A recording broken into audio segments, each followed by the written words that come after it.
Tonight on DC News Now, at least 3 people killed in a mass shooting in Northern Virginia. We're live in Fredericksburg with this developing story.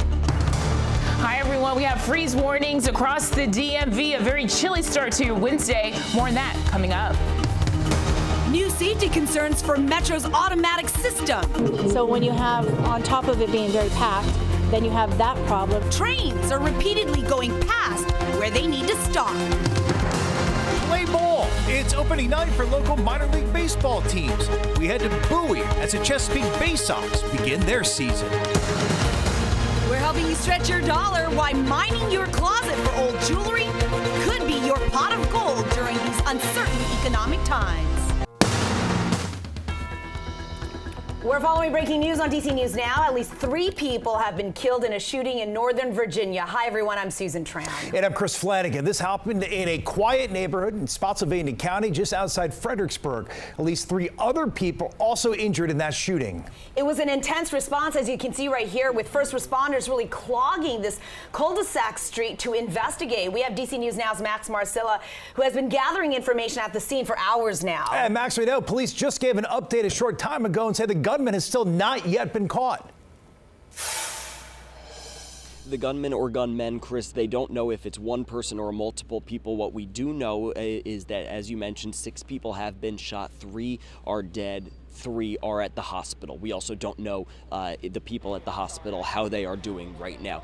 This mass shooting, Spotsylvania County sheriffs have been tight-lipped about, not exactly saying if they're looking for one person or multiple people.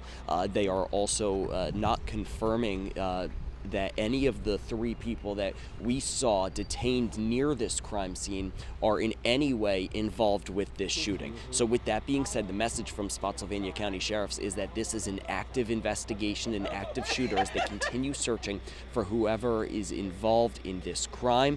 But again, 3 people are in the hospital, 3 others have been killed. Here's what a major from the sheriff's office had to say a short time ago. Still a very fluid scene. Multiple investigators are still there trying to determine who the suspects were and what the motive is. So a lot of unknown questions right now, a lot of answers still left to be learned. We will continue staying up to date. Spotsylvania County Sheriff said they don't anticipate any other updates coming until the morning. But again, we'll keep you updated as we learn more. Reporting live in Spotsylvania County, Max Marcilla, DC News Now. All right, taking a live look outside right now towards downtown Washington, D.C. from a rooftop camera here in the Georgetown section of the district. And D.C. Mayor Muriel Bowser's office putting out a cold emergency warning in effect for tonight because, boy, it is a chilly one once again out there. All right, Chief Meteorologist Janessa Webb is joining us now. And Janessa, are we looking at record territory in terms of the coldness?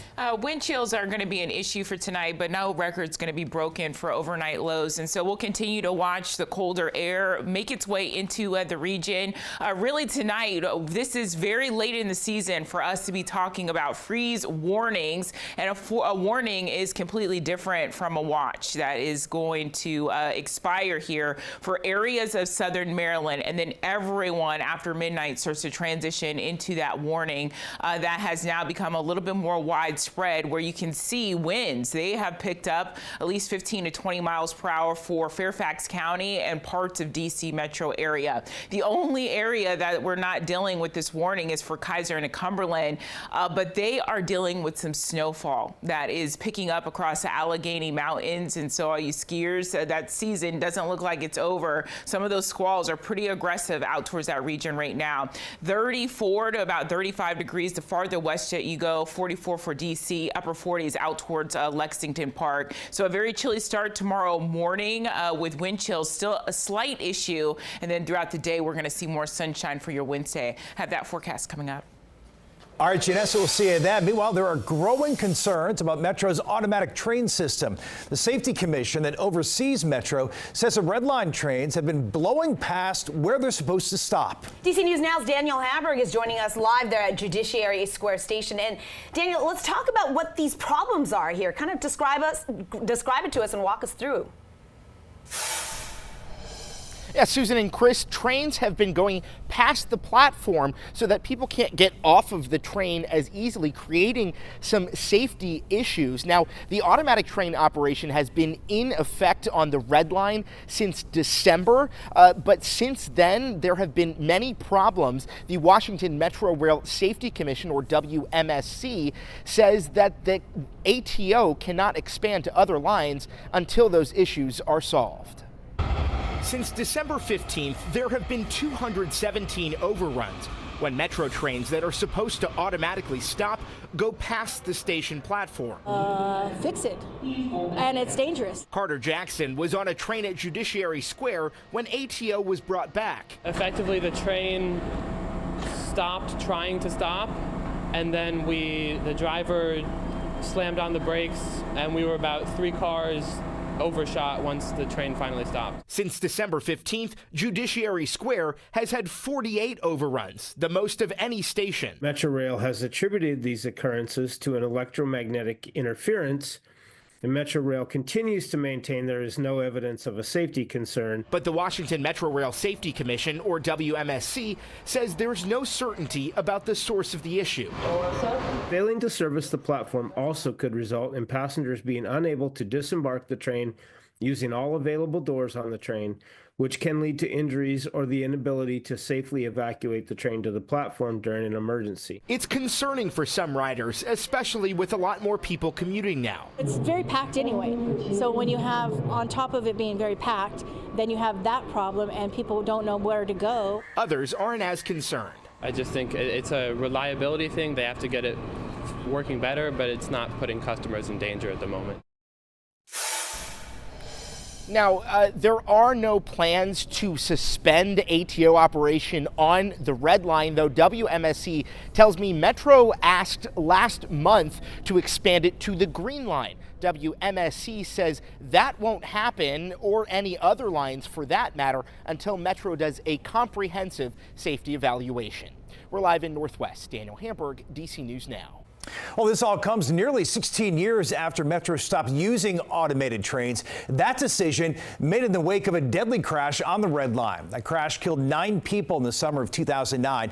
But investigations later concluded the automatic train operation was not to blame for that collision. Another element of the computerized system had failed.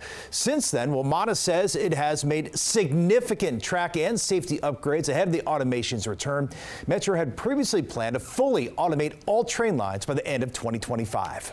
New tonight in Maryland, a Prince George's County firefighter was rushed to the hospital. Officials say that the firefighter was at the scene of a house fire this afternoon in Landover Hills, and 3 cats were rescued. We did reach out for more information about the firefighter's condition, but have not yet heard back.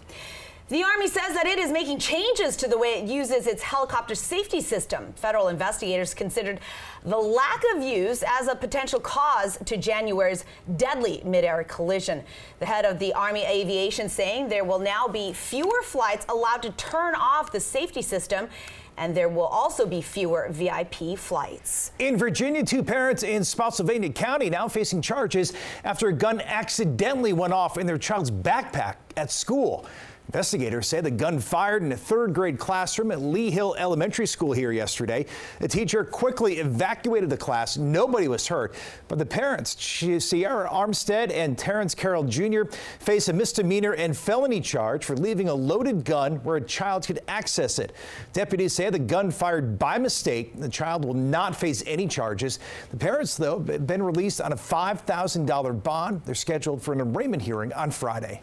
A temporary win for the Trump administration. The Supreme Court says for now, agencies do not need to reinstate thousands of recently fired probationary workers. The justices making the ruling on a technicality, saying the labor unions and nonprofits challenging the layoffs lacked standing or a stake in the matter. A federal judge has ordered 16,000 probationary workers in 6 different agencies to be rehired while the case continues. These are employees with the Departments of Veterans Affairs, Defense, Energy, Interior, Agriculture, and Treasury. They will now remain on paid leave as the lawsuit plays out. Baseball is in full swing in Maryland. Thousands of fans in Prince George's County at tonight's home opener for the newly branded Chesapeake Bay Sox. Yeah, so they have a new logo and a brand new name. The Bay Sox are the Baltimore Orioles AA minor league team. Now, for years, they were called the Bowie Bay Sox, but the organization adopted a new name to broaden its fan base to a wider region. Tonight, they took on the Erie Seawolves in a stadium that got a $50 million renovation, including 2 new video boards.